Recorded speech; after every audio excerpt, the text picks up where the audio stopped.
詹金森和阿拉亚守在门口，几分钟过后，从房门的缝隙中已经依稀听见里面传来了哗啦啦的水声了。詹金森一个大老爷们吓得快要哭出来了。之前刚上船时的强硬和跋扈完全不见踪影了。他拽着阿拉亚的胳膊，连连喊道：喂，他们真的洗澡了啊！你是神卫，你快想想办法。詹金森并非神卫，在月影神殿内部的地位比阿拉亚低上一级。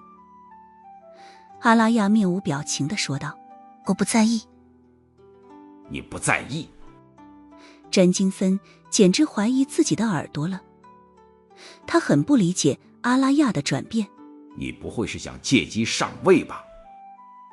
詹金森觉得自己想明白了，于是小声提醒道：你以为夫人离开了，你就能取她而代之？别做梦了啊！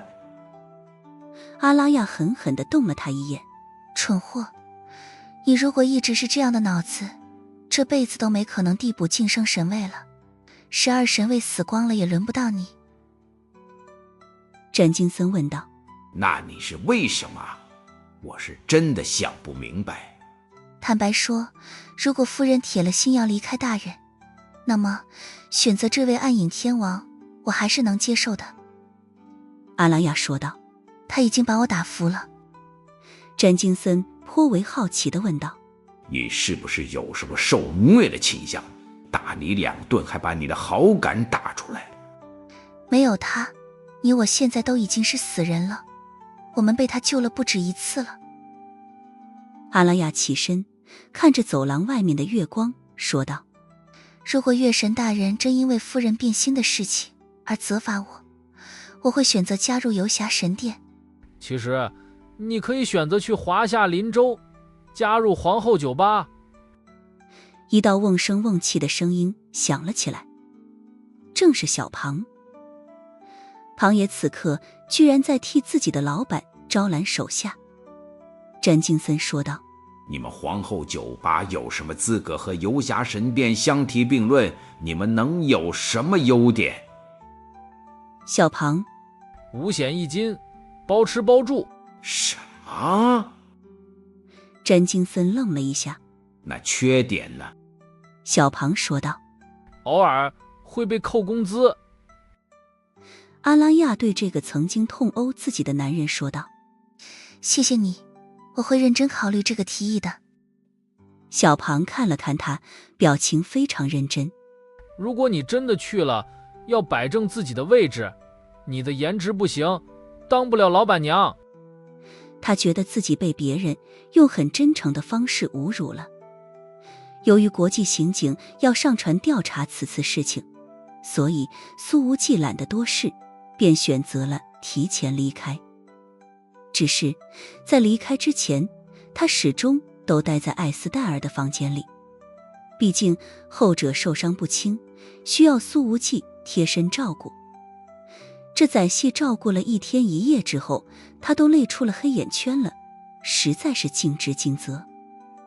可是月神夫人的伤势似乎是进一步加重了，都有些起不来床了。但得知苏无忌要走，他还是拖着疲惫的身体起身相送。停机坪前，直升机的螺旋桨已经开始转动了。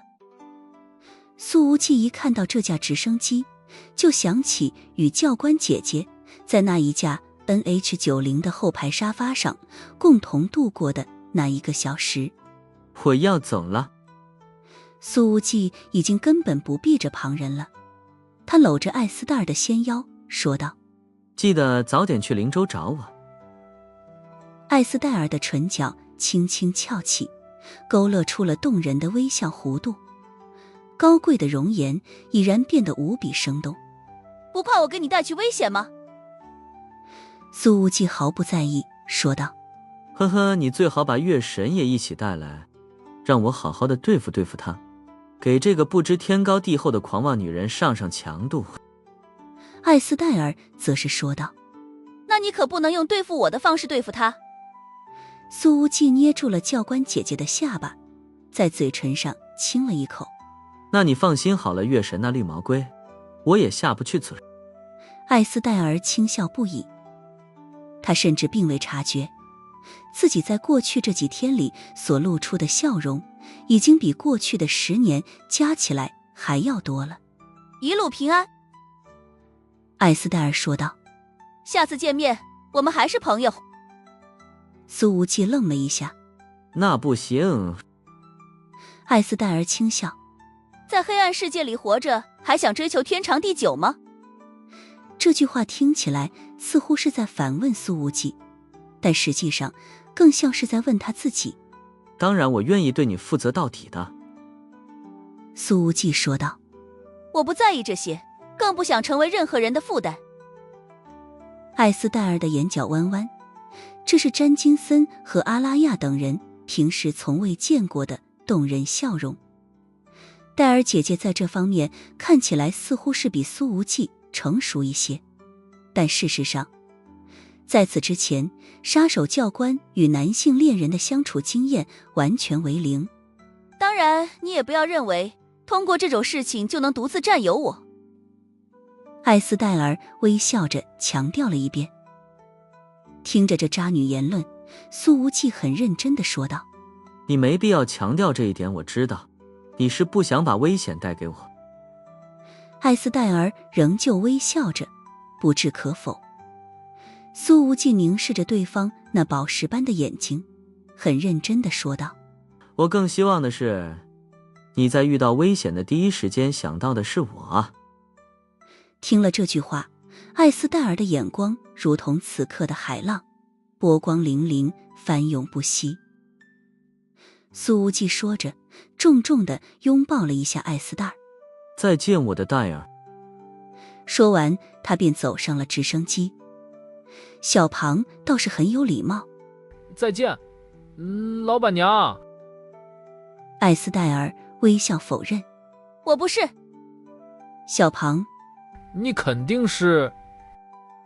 艾斯戴尔的眸子里露出了一抹复杂，也许是怅惘，也许是迷茫，也许是强压过后的释然与轻松。我其实没打算去灵州找你老板，更不可能成为你的老板娘。顿了顿，他重又微笑着说道：再见，小庞。小庞突然问道：老板娘，你和我老板避孕了吗？艾斯戴尔一怔，哪有问得这么直接的？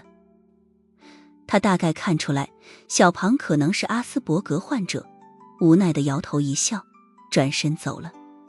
小庞说道：看来没有。戴尔姐姐差点被这句话绊倒在地。杀手教官此刻不禁有点想重操旧业了。苏无忌乘坐直升机到达最近某岛国的机场，等了1天1夜，才有了合适的航班。经过了近10个小时的飞行，终于落地宁海了。他没去首都，如果去了，一场盛大的欢迎仪式自然是少不了的。这一次非洲之行，解救了那么多首都军区的失踪军官，这已经算得上是惊天之功了。首都军区必然要给予相应的回馈。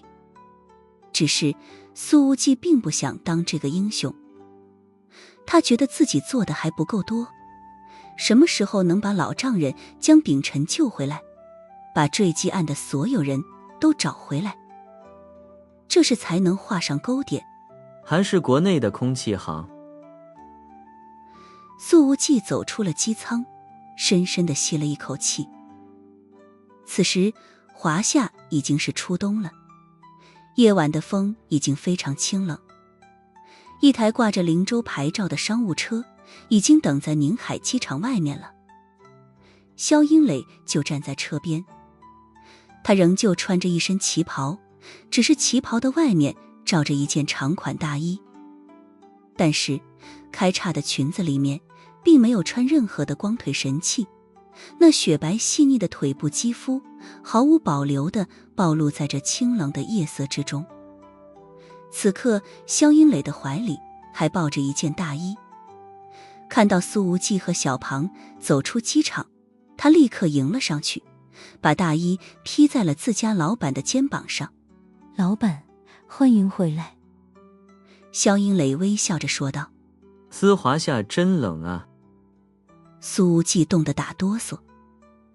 整个飞机上只有他和小庞是穿着短袖短裤走出来的，别的旅客都像看傻子一样看着他俩。肖英磊说道。裤子在车上，老板可以上车换。不愧是我的好经理。苏无忌笑眯眯地说道。淡淡的馨香已然钻入鼻尖，似乎让旅途中的疲惫都随之消散了不少。小庞，你冷吗？肖英磊问向小庞。冷。小庞说道。哦，那你到林州再说吧，忘了给你带衣服了。肖英磊说道。那你还问？小庞倒也完全不觉得受伤害，他认真应道。好的。上了车，苏无忌舒舒服服地窝在后排，说道。最近家里还好的？肖英磊开着车，抿嘴轻笑道。挺好的，老板不在的这段时间里，咱们酒吧盈利不少。苏无忌哈哈一笑。看来是本老板平时领导有方，不错不错，继续保持。小庞说道。主要是老板最近没请所有人免费喝酒。苏无忌咬牙切齿。小庞，你在瞎扯什么？肖英磊轻笑道。小庞说的对，小财务都不想让老板回来了。苏无忌没好气地说道。小葛磊这是要到反天罡，看我不扣他的工资。小庞，老板，你的工资都是财务发的。他只能继续无能狂怒，咬牙切齿。那27亿美金还在小财务手上呢，自己确实拿他没什么好办法。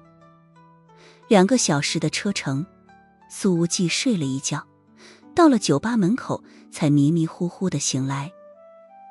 此时已经是凌晨1点钟了。到了。苏无忌揉了揉眼睛，看着皇后酒吧的霓虹招牌，强烈的亲切感已经从心底涌出来了。肖英磊说道。老板最近太疲惫了，得早点休息。苏无忌还没来得及开口，小庞便说道。老板操劳过度。肖英磊一下子听明白了。和哪个老板娘？小庞，你不认识？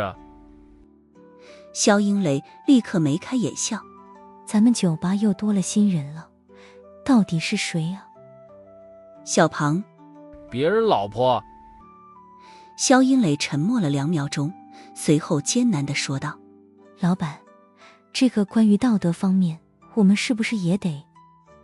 苏无忌打了小庞的脑袋一下，没好气地说道。小庞瞎扯什么的，他们没结婚，就算是真结婚了又怎么样？老子就是喜欢人气，怎么着吧？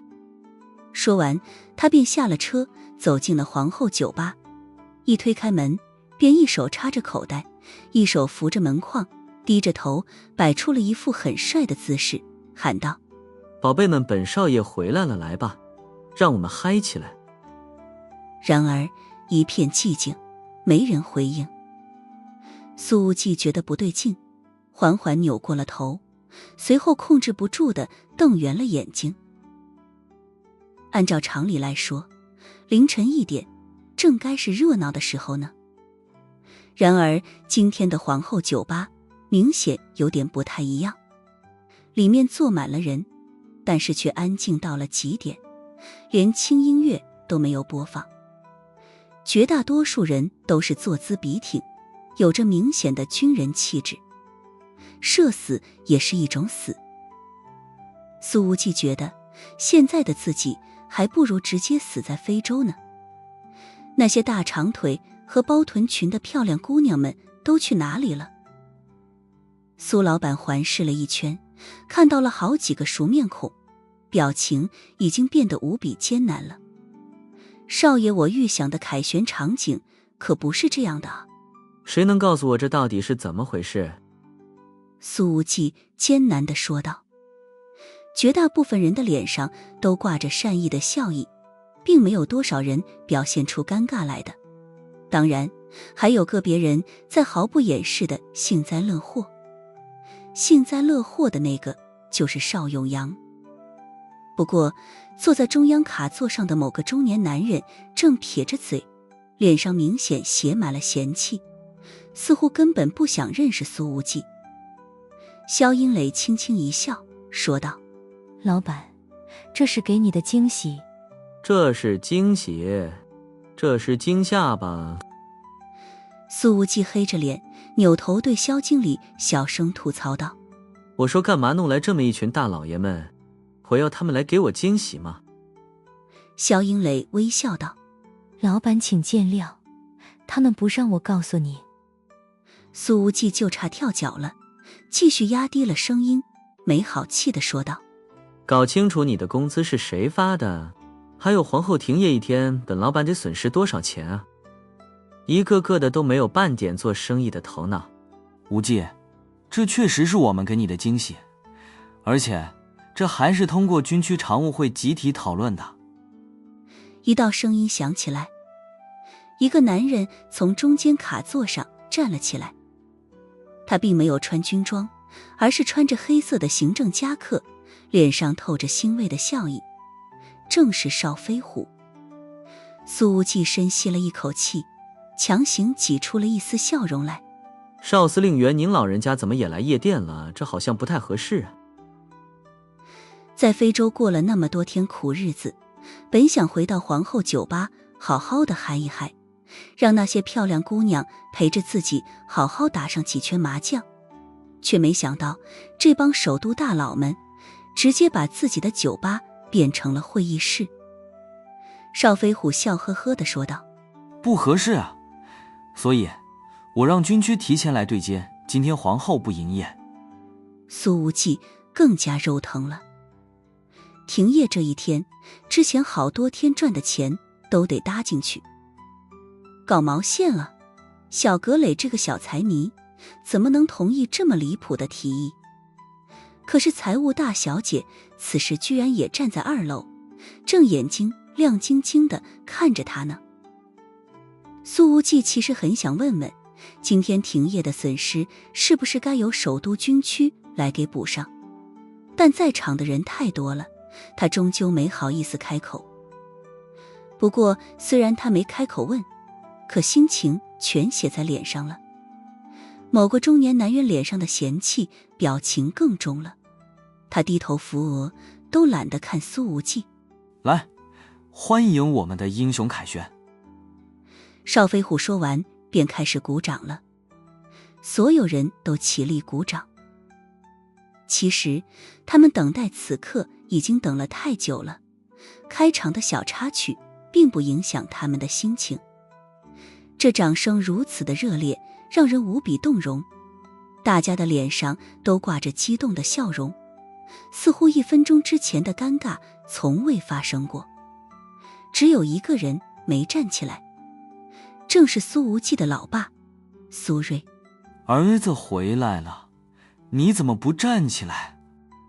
邵飞虎一边鼓掌，一边余光瞥向旁边，问道。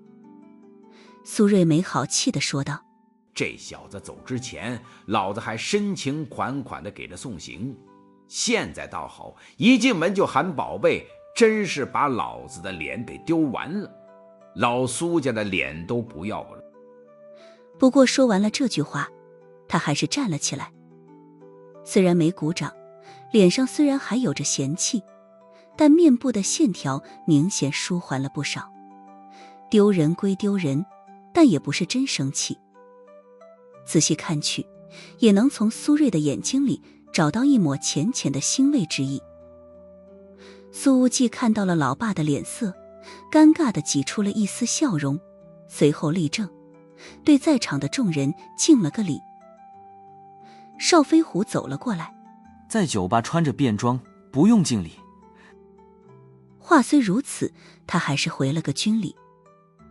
看到邵飞虎敬礼了，在场的其他近100人也都纷纷举起右手抬至太阳穴，这是皇后酒吧开业以来都从未有过的场面。此刻出现在这里的大部分都是首都军区的高级军官。楼上小葛磊的眼睛更亮了，他自言自语：虽然老板赚钱不行，但某些时候还挺有男人味的嘛。而在2楼的对面还有一个姑娘，宋之瑜。看着现场敬礼的场景，她的眼眶已然变红了许多，明媚眸子里映着那个青年的身影，写满了关于未来的期待。自从穆千羽跟他聊过了之后，宋之瑜就再也不担心那些跟踪自己的人了。没有人知道，他现在的心里简直充满了昂扬的战意，甚至对那些刀光剑影的生活竟然有了一丝憧憬。于情于理，我们都该来。邵飞虎说道。我知道你对授奖这事儿一直推辞，但没必要，你这是逆天的功劳了，哪有人能无视的？苏无忌笑着说道。一切听首长的，但其实我还有很多没做到的。还有那么多人没能找回来，禁锢黑渊的阴影一直不散。那些军官家属们也都要来感谢你，全都被我拦住了。邵飞虎说道。我明白，你想要找到秉承的希望已经就在眼前了，不是吗？希望就在眼前。苏无忌很认真地说道。苏瑞站在后方，静静地看着此景，脸上的嫌弃早就消失不见了。他看着儿子站在人群中央，也不知道有没有想起自己当年重回黑暗之城，引起无尽欢呼的景象。邵飞虎笑道：对了，这次来到这儿还是你爸的提议，别看他总是黑着脸，其实一直以你为骄傲的。苏无忌小声说道。那他还让我的酒吧停业1天，拿我的钱不当钱啊。邵飞虎说道。据说你爸已经提前把酒吧这一天的营业额给补上了。苏无忌仍旧不满意，嘀咕道：他的钱就是我的钱，这跟左手到右手有什么区别？还不如让首都军区来补呢。而这个时候，苏瑞对小庞招了招手，随后转身朝着楼上走去。小庞见状，立刻跟着老板的老爸上了楼。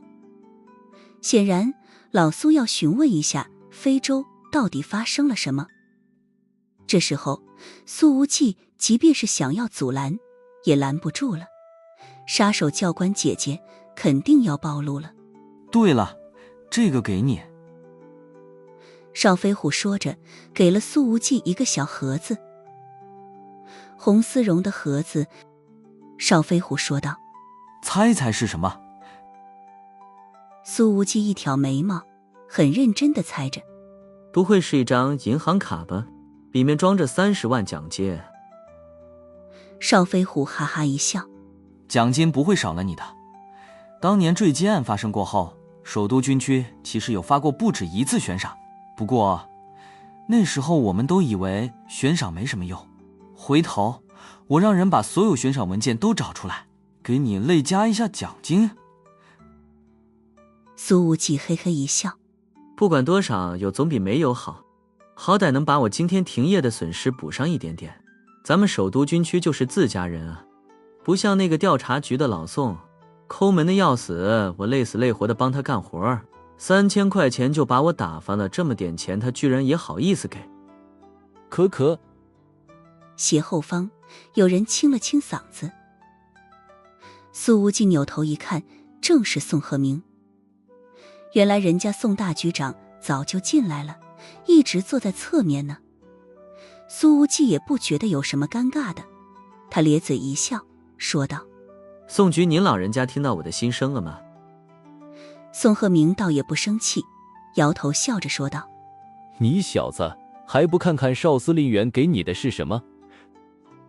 说话间，他抬起头来，看到了宋之瑜的目光。这丫头的眼光一直亮晶晶的，始终锁定在苏无忌的身上。自从苏无忌进来之后，宋之瑜的眼睛就没有看过别人。哎，女大不中留啊！宋鹤鸣心中感叹道。此时，苏无忌打开了盒子，2杠3星的肩章，上面的金色星星熠熠闪光。上校可以。苏无忌咧嘴一笑，明显非常满意。我这算不算是最快的晋升速度呢？可不是吗？都和老哥苏安邦平级了。这样下去，自己用不了多久，是不是就能弄个最强兵王的称号回来了？宋鹤鸣笑着说道。你小子比你老爸还是慢一点的。这一次，苏无忌在非洲立下大功，让老宋也觉得脸上有光。也不知道他这种自豪是不是出自于老丈人的立场上。邵飞虎说道。其实给你个少将都不过分，但现在不同往日，我没法给你连跳3级了。苏无忌很认真地说道。军衔真的不重要，让他们活着回来才比较重要。我知道你不在乎军衔。邵飞虎笑着说道。其实首都军区本来给你安排了嘉奖仪式，知道你不喜欢，被我取消了。苏无忌看着在场的这么多人，哭笑不得。你们兴师动众的来到这儿，还不如在军区里弄个嘉奖仪式呢。邵飞虎说道。下次再去首都的时候，记得给我打电话。苏无忌说道。那倒也没必要去首都，除了见晚星和冰凌，其他……宋鹤鸣在一旁听着这话，又有点黑了脸。邵飞虎说道。主要有人想见见你。苏无忌一挑眉毛。何神你！邵飞虎伸出了食指，比划了个7。这所指的不是排名第7，而是代表着前7名。苏无忌，这种大佬见我干什么？邵飞虎说道。他听说了你的事迹，早就说过想见见你。苏无忌，你还是帮我推了吧，太敏感了，遭人嫉恨。我在首都已经树敌很多了。宋鹤鸣呵呵一笑。还行，你小子挺有自知之明的。邵飞虎说道。不过他见你说不定也不是公事。苏无忌，什么？我跟这种大佬还能有私事？邵飞虎半开玩笑地说道。家里有个小女儿，待字闺中呢，说不定想要借机做个媒，说个亲。苏无忌连连摆手。别，我的桃花运已经足够旺盛了，绝对不能再招惹别人了。宋鹤鸣继续呵呵说道。知道就好，就还……苏无忌看了他一眼。你这个老宋最近的表现好像有点不正常，天天阴阳我，对我私事的反应怎么那么大？宋鹤鸣，我是怕你祸害良家少女。嘘。苏无忌的余光瞥了一眼楼上的宋之瑜，随后一笑。呵呵，你抓紧生个女儿，好让我祸害。每每提到这个话题，老宋都被整得没脾气。而就在这个时候，外面忽然响起了汽车的轰鸣声。皇后酒吧的门前竟是迅速来了10几台皮卡，车斗里拉满了人，所有人的手里都拿着钢管和斧头，甚至还有冲击钻和电锯。一个光头男人下了车，看了看外表冷清的皇后酒吧，呵呵一笑说道：今天我来教一教这位苏老板怎么做人。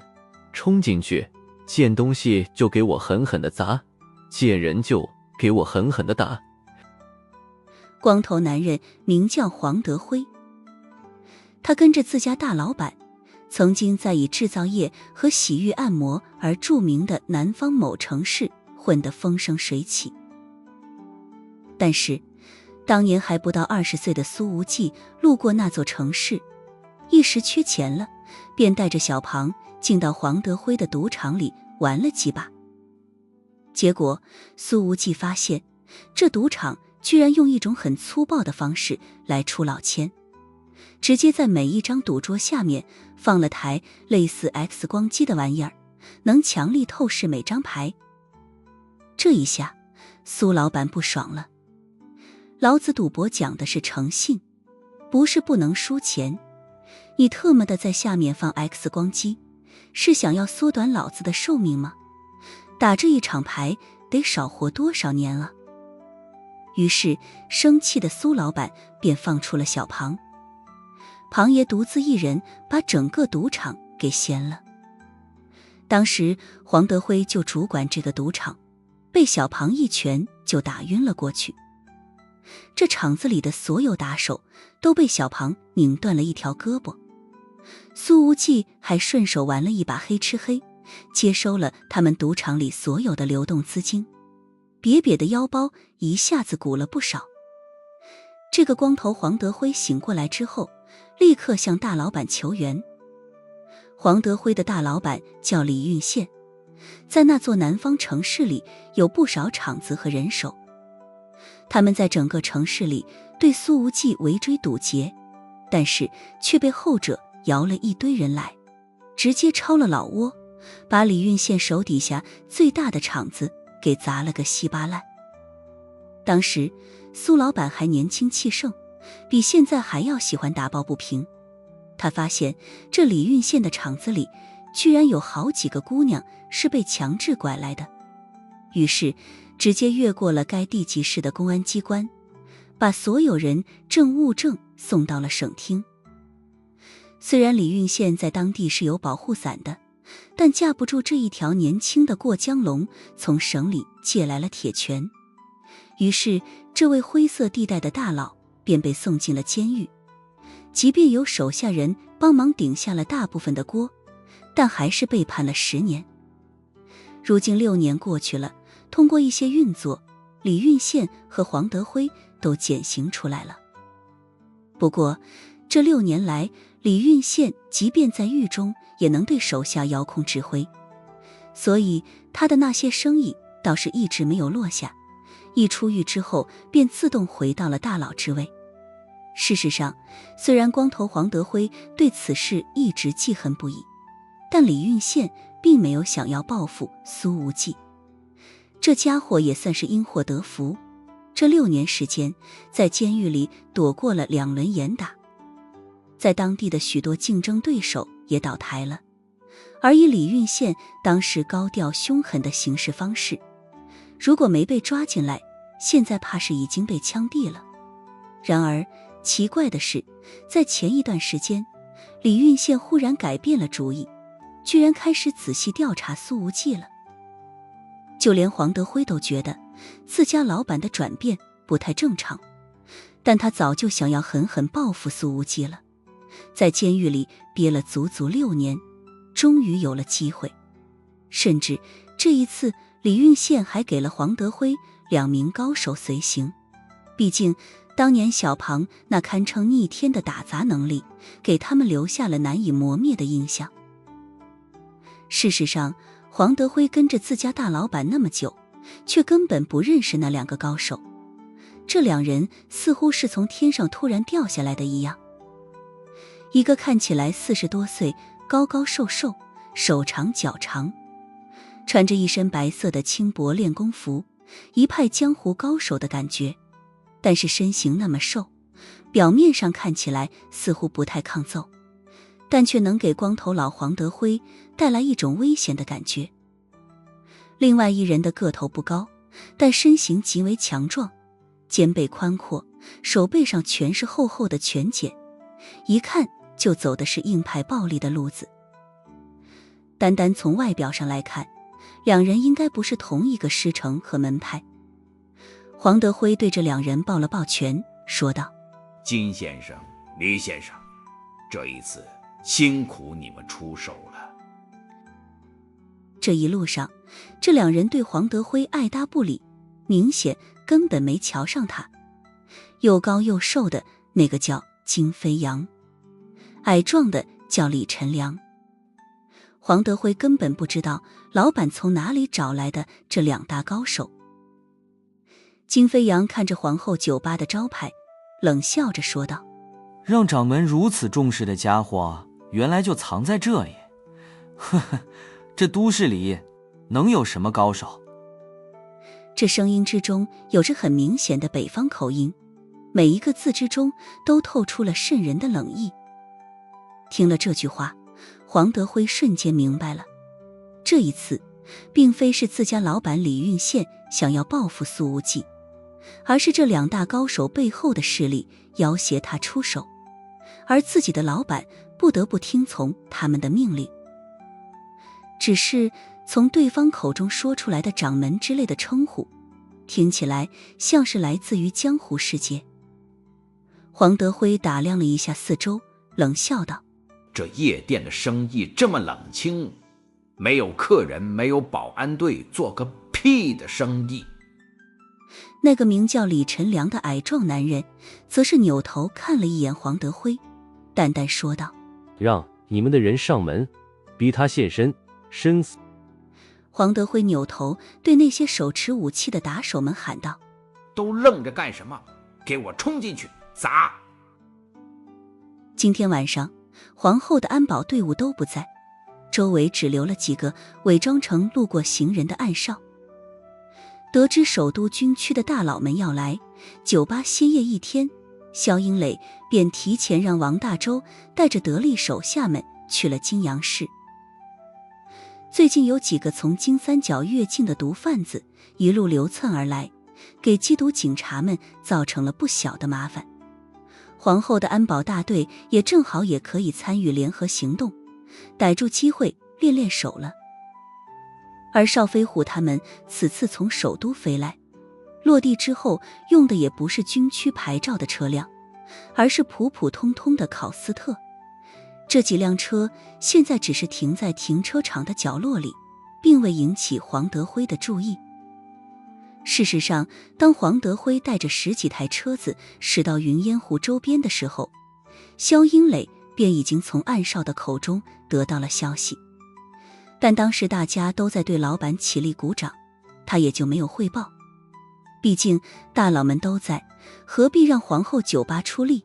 这么借刀杀人的好机会，要是错过了，一定会被扣工资的。萧经理早就深谙自家老板的处事精髓了，所以正当邵飞虎准备让苏老板请客，让首都军区的高级军官们在皇后酒吧的食堂吃一顿夜宵的时候，外部的那些人便毫无阻碍地闯进来了。苏无忌人在哪里？给我滚出来！一个身材高大的黄毛打手举着电锯率先冲了进来。他喊了这一嗓子之后，大厅里的上百道目光齐刷刷地落在了他的脸上。那些目光之中似乎蕴含着有如实质的压力。这一刻，这个黄毛竟是控制不住地打了个寒颤。他活了近30年，之前从未有过类似的体验。跟在身后的打手们倒是没注意到这个细节，已经喊了出来：动手，见东西就砸，见人就打。今天这皇后酒吧里面的所有人都必须废了。邵飞虎看了一眼苏无忌，又看了一眼旁边的军区政委刘天营，没说话。一群首都军区的军官，其中还有10几个高级将领，兴师动众的来给国家英雄授衔，居然被上百个黑社会打手堵在酒吧里了。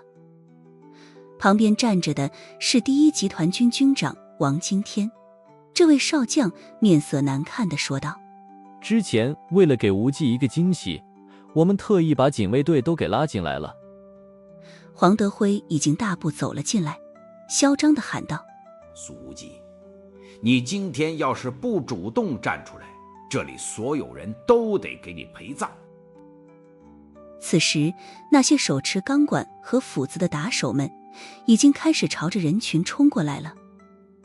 而这时候根本用不着首长们下命令，警卫队已经直接扑了出去。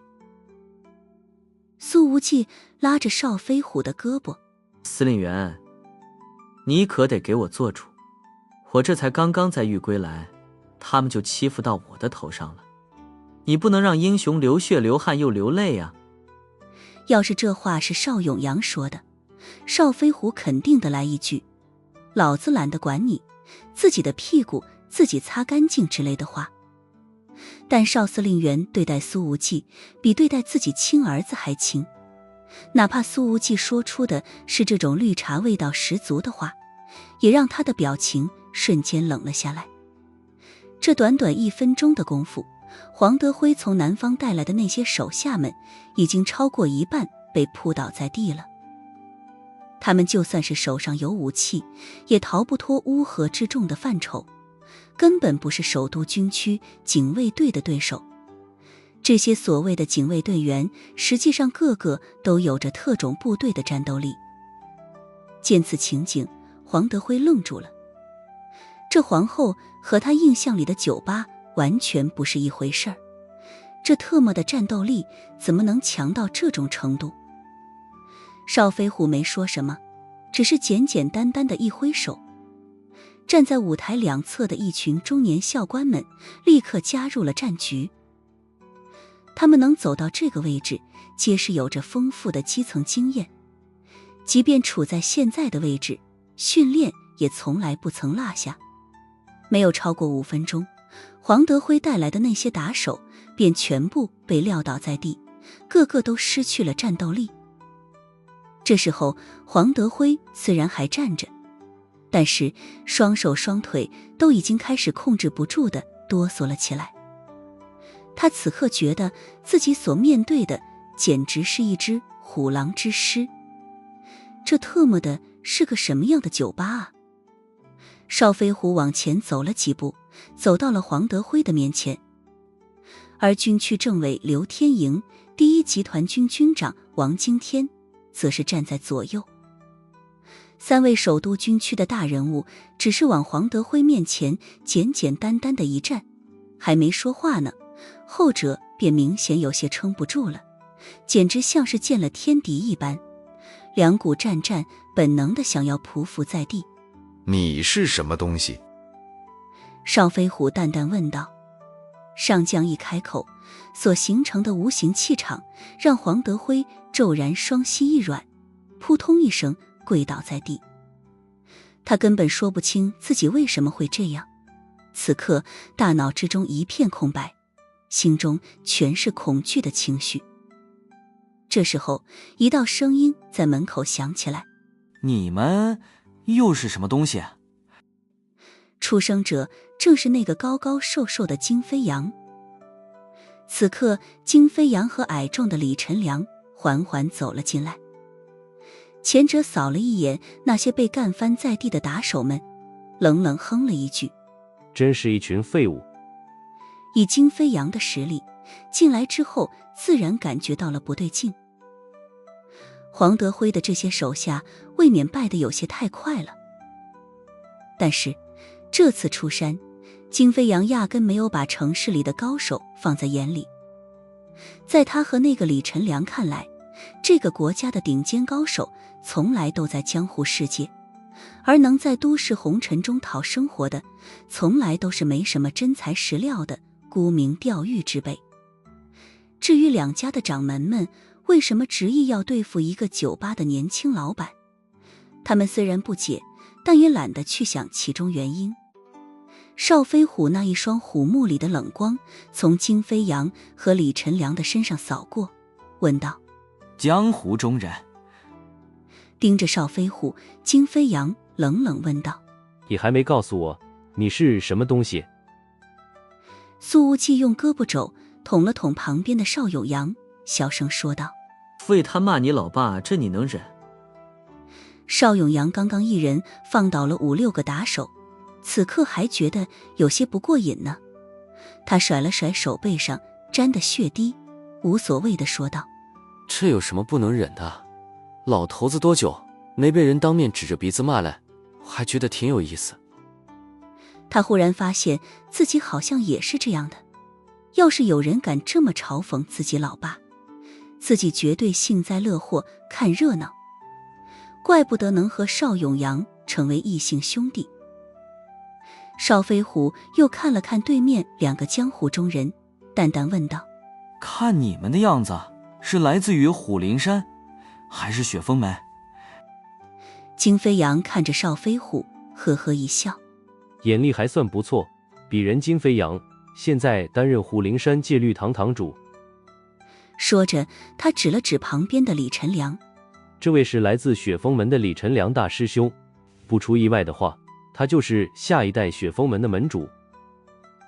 邵飞虎确实好眼力，虽然从不在江湖世界中待过，但却一眼认出来了这2人的师承，这让金飞扬稍稍有些惊讶，不禁深深地看了看这个身材高大的老男人。看完了之后，他认为对方的实力未必有多高，也根本并未将邵飞虎放在心上。随后转头看了李晨良一眼，笑呵呵地说道：陈良兄，你的意思呢？李晨良的目光落在邵飞虎的脸上，淡淡说道：我们只要苏无忌，你们要是早点让开，今天还可以少受一点皮肉之苦，不然的话，跟我们北方江湖的大派结仇，可不是一个明智的选择。呵呵，真是很久没人这样威胁我了。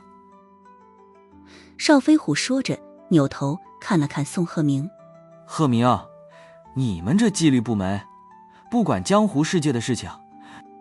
宋鹤鸣说道：最近太忙了，没腾出手来。我看接下来倒是可以成立一个专项巡查组，把所有门派巡查一遍。此刻金飞扬还在冷笑，他根本不知道宋鹤鸣这调查局实权副局长的身份，更不知道从其口中所说出这句话究竟会在江湖世界中引发怎样的狂风骤雨。只要握着亢龙锏的宋鹤鸣愿意，那么他就可以把大半个江湖翻过来，也不睁眼看看是什么时代。金飞扬呵呵冷笑：呵呵，就算你们是行政部门的，还敢管江湖中事，你们难道不知道连当地的警察也管不了我们吗？说完这句话，他随后提高了声量，喊道：全部跪下，本堂主今天可以饶你们不死，明智一点，你们没必要因一个酒吧老板而给自己招来杀身之祸。听了这句话，酒吧大厅里的大部分人皆是面无表情，只有邵永阳还挂着幸灾乐祸的笑。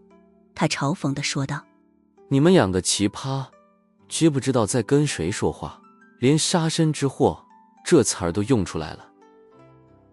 邵飞虎摇头说道：这些江湖门派已经没个样子了，不管不行了。金兄动手，避免夜长梦多，迟则生变。李晨良忽然说道。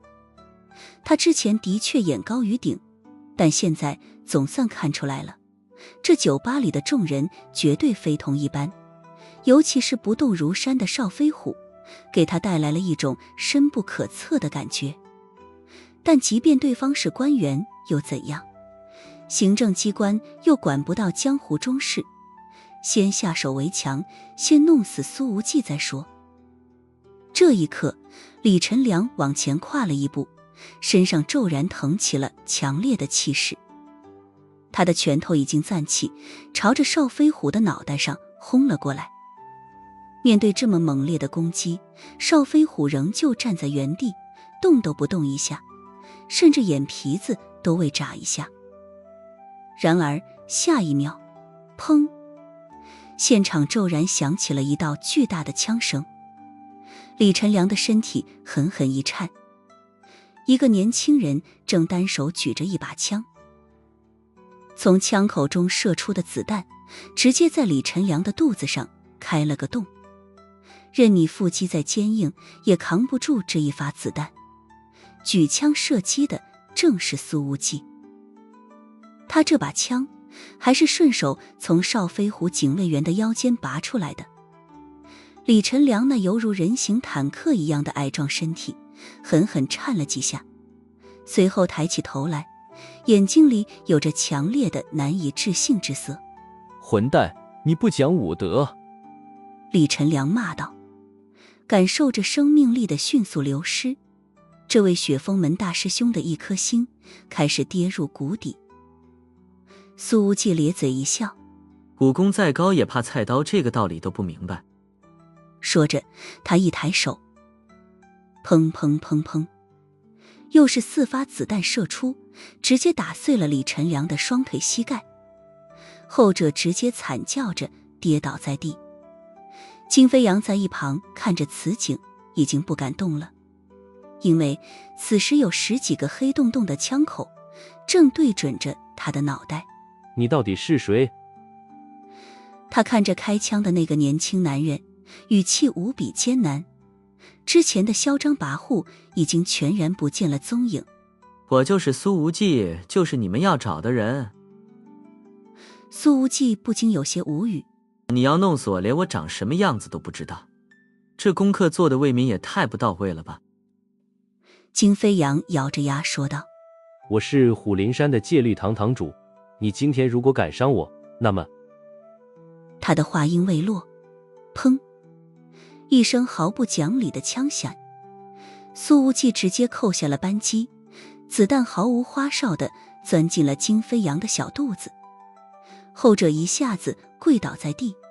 我就伤你了，行不行？苏无忌笑眯眯地走到金飞扬的面前说道。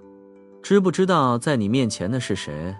当着他的面敢找我的麻烦。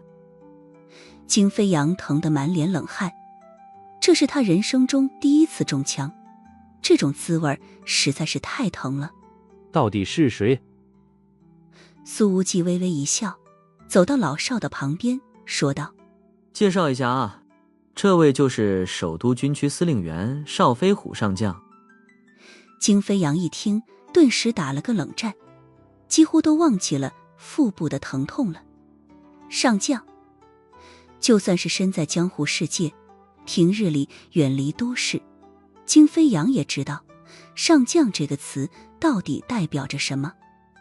只是他完全想不通的是，堂堂的首都军区司令员为什么会出现在灵州的酒吧里，搁这里玩 cosplay 呢？妈的，城里套路深，我要回农村。邵飞虎沉声说道。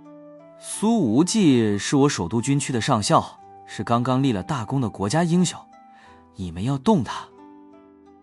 这语气虽然很是清淡，但是其中的每一个字似乎都重于泰山，那有如实质的气场简直压得金飞扬喘不过气来。至于李晨良，已经快要听不见这些话了，中了5枪，使得他的脑瓜子嗡嗡直响，剧烈的疼痛遍布全身，完全丧失了战斗力。他不是酒吧老板吗？怎么是国家英雄？黄德辉根本理解不了这其中的逻辑关系，无比艰难地问道。他算是比较幸运的，由于跪得比较快，目前为止还是毫发无伤。邵永阳则是走了过来，往黄德辉的脸上结结实实地砸了一拳，说道：蠢货，牢底坐穿吧，这辈子别想出来了。妄图对国家英雄下杀手，黄德辉的罪名铁定不会只有寻衅滋事罪那么简单。邵飞虎淡淡说道：给你老板打电话。黄德辉连忙掏出了手机，把电话打给了大老板李运宪。然而手机接通了之后，却不是李运宪的声音，而是从中传出来了一道女声：怎么是你接的电话？我大哥呢？黄德辉急切地问道。电话那端的是李运宪的女秘书，老板已经出国了，但是没带这个手机。女秘书说道。出国了？什么时候的事情？黄德辉感觉到了不妙，刚出狱没2月，早晨好端端的，怎么现在就忽然跑了，连最常用的手机和号码都不带了。老板临走前特地交代过我，说如果黄总你打电话来，就让我转告你。女秘书说道：“老板的原话是，他不得已惹了惹不起的人，不想再当夹缝里的老鼠，只能逃到国外讨生活。你们兄弟一场，这辈子可能不会再见面了，祝你好运。”听到了这个消息，黄德辉的情绪一下子崩溃了，吼道：“当然不会再见面了，他这一走，我特么变成主谋了，我得在监狱里待一辈子了。”苏无忌拍了拍他的肩膀，安慰道：“说不定有转机，倒也不一定会关这么久。”黄德辉的眼睛一亮，苏无忌贴心地说道：“也可能很快就会枪毙的。”黄德辉直接哭出来了，他喊道：“这里面有隐情，一定有隐情，李运宪绝对知道内情，你们只要把他抓回来，就能知道一切。”显然，虎灵山和雪峰门这两个门派远在北方江湖，看起来和远在南方的李运宪扯不上任何的关系。这一次，却忽然逼着他对苏无忌动手，背后的逻辑耐人寻味。萧英雷走了过来，道：“老板，要不我带人去一趟北方吧？”邵永阳说道：“还是让我们国安来处理吧，这事儿的背后一定危及国家安全，正好在我们的职责范围之内。”而军区政委刘天营则是对邵飞虎说道：“司令员，无忌是我们军区的上校，这口气军区得替他出了。”第一集团军军长王惊天也说道：“不如直接让无忌带着烈焰大队去一趟北方，出动王牌特种部队对付江湖门派。”邵飞虎正有此意，不过他还没开口，就听到2楼传来了一道声音：“不用去北方。”一个中年男人出现在了2楼栏杆处，正是苏无忌的老爸苏瑞。他的目光落在金飞扬和李晨良的身上，淡淡开口，声音遍布全场：“告诉你们掌门，明晚的这个时候，我要看到他们在皇后酒吧的门口跪着。”苏瑞的声音并不算特别大，但偏偏很清晰地传进在场每一个人的耳朵里。而那李晨良和金飞扬似乎是受到了这声音的重点关照，全场只有他们2人在打着哆嗦，好像是被一股无形的气场死死压制了一般。他们也说不清为什么，此刻仅仅是听到这声音而已，心中就涌出一股想要臣服的冲动来。邵飞虎扭头看着那个站在2楼上的男人，笑呵呵地说道：“嘴上比谁都嫌弃，实际上比谁都护着。”金飞扬和李晨良虽然都受了严重枪伤，但也忍着疼，迅速联系自家掌门，把苏瑞的原话复述了一遍。他们不知道这个男人的身份，但能感觉出来，此人的身上似乎蕴藏着一种可怕的威压，但凡稍稍流露出一点来，都能把他们炸成飞灰。至于掌门们到底来不来，自身难保的金飞扬和李晨良也管不了了。我们电话打完了。金飞扬看向2楼，颤声说道：“我们掌门想和您通话。”李晨良也说道：“我们掌门也是这样说的。”苏瑞并没有下楼来接电话，而是直截了当地说道：“告诉他们，如果不按照我说的办，1天之后，虎灵山和雪峰门就会从华夏的江湖世界除名。”不记得有多久没有出言威胁别人了，老苏现在自己还有点不太习惯。金飞扬立刻把苏瑞的话转述了过去，紧接着他便听到电话那边的掌门怒骂了一句，随后这位堂主的面色已经变得难看无比了。“我们掌门……”金飞扬的话说了半截，便不敢再说下去了。苏无忌一把揪起了他的领子，把枪口抵在对方的脑门上，笑眯眯地说道：“他原话说什么了？给我原原本本说一遍，快点。”金飞扬的眼睛里满是惶恐。我们掌门说，他说，刚刚谁说的那句话，他就要拔了谁的舌头。苏无忌搂着他的肩膀，指着站在2楼的老爹，嘿嘿一笑，说道：刚刚那话就是这位老帅哥说的，他和我长得有点像，一定要提醒你们掌门，再来拔舌头的时候可千万不要认错人了哈。老苏突然就出手了，苏无忌的心里竟是难得出现了那么一点点的感动。我爸他老人家不容易啊，对我的爱藏得这么深。苏无忌一边转身朝着楼上走，一边小声对邵永阳说道：我决定以后对他的态度好点。邵永阳深以为然的点点头。是的，比我爸可靠谱多了。苏无忌说道：这种狐假虎威的感觉可真是太爽了。邵永阳啧啧道：是狗仗人势吧？